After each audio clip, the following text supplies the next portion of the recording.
Өмірбек Тоқтоғұлович Бабанов бойынша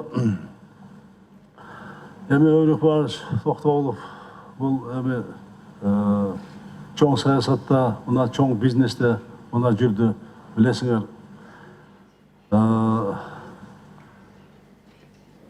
Кеше жақында мен командировка жүргенде оқтым, съезд өтіп, өзінің партияның жетекшілігін, өзінің партияласы досы Мирлан Женчароевқа мына өткөзіп беріптір.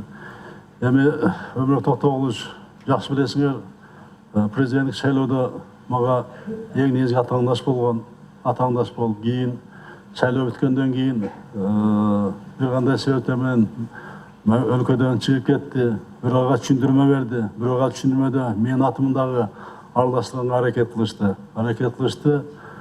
Анан эми эмне деп айтат элем? Эми Өмүрбек Токтогулович Бабановдун таржымалы бул чоң бизнес менен чоң саясаттын кызыкчылыгы аралашып кеткендигинин эң таза накта үлгүсү. Азыр эми мына шарт түзүлдү, ага мүмкүнчүлүк берилди. Муну иш козголгон экен, экономикалык иштер бар экен.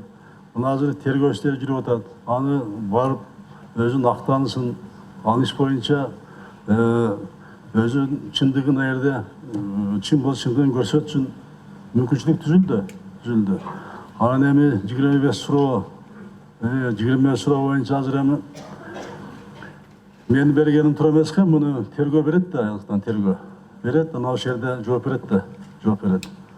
Ал жерде эми менин билишимче ар кандай иштер бар дейт. Мунун эми убакыты көрсөтөт, кандай болот, Мен ушуну жооп берет элем, мындан башка бир нерсе айтышак иш жөнүндө мага туура эмес болот.